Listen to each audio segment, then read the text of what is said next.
For months, this country has been watching a slow-rolling hostage situation. Republicans in Congress have been holding the American economy hostage by threatening to drive the country into default. And today, those Republicans finally announced the ransom. Earlier this evening, House Republicans voted 217 to 215, which is a squeaker, to approve a plan to increase the debt ceiling in exchange for dramatic cuts to America's social safety net and its safety infrastructure. This came after a few days of very tense negotiations among Republicans and only Republicans to see if the party could even agree on what it actually wanted. Concessions were made and deals were brokered, but in the end, 3 Republicans voted against the measure, saying it did not go far enough. A 4th Republican, Congressman Tim Burchett, also voted against the bill because he apparently doesn't believe in ever raising the debt ceiling, which is apparently a legitimate position to have in today's GOP. Anyway, as for all the other House Republicans today, they voted for a bill that would end critical food assistance for anywhere between 275,000 to 900,000 people, according to expert estimates.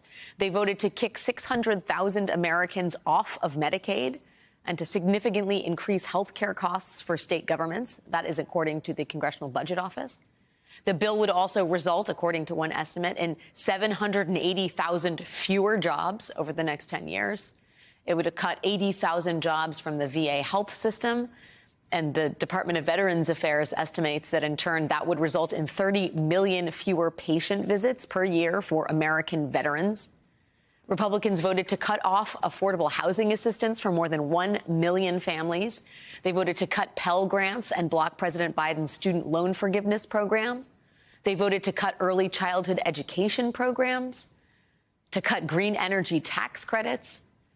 And the plan passed by House Republicans would reduce the number of rail safety inspections by 7,500 and shut down 375 air traffic towers around the country. So the same party that claimed to be outraged by that East Palestine rail disaster, that criticized Transportation Secretary Pete Buttigieg for his handling of major flight delays, that same party just voted to make air travel harder and to make railways less safe. Republicans just put themselves on record supporting all of that because this is their wish list. This is the stuff they want in exchange for not tanking the global economy. During the debate over the bill on the House floor, Congresswoman Ilhan Omar, Democrat of Minnesota, she had this to say.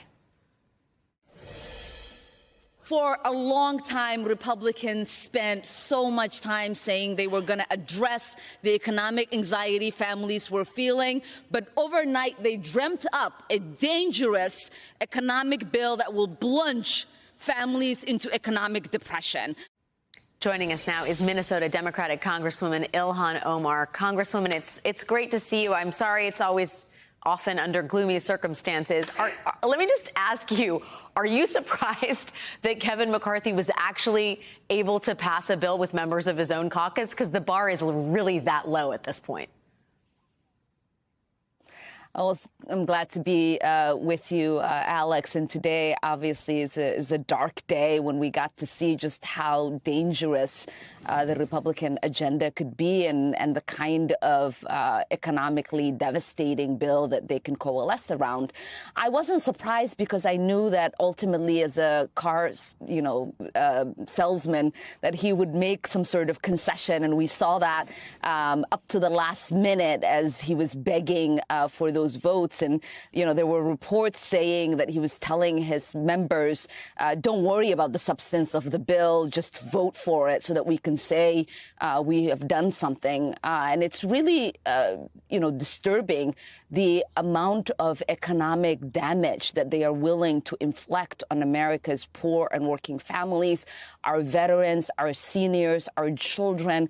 Basically, every single person in this country that they have promised that they were going to alleviate the economic anxieties that they were experiencing, they have now put out a bill that would actually create a lot of economic, a lot more economic anxiety and, as I said earlier, just economic depression for so many people.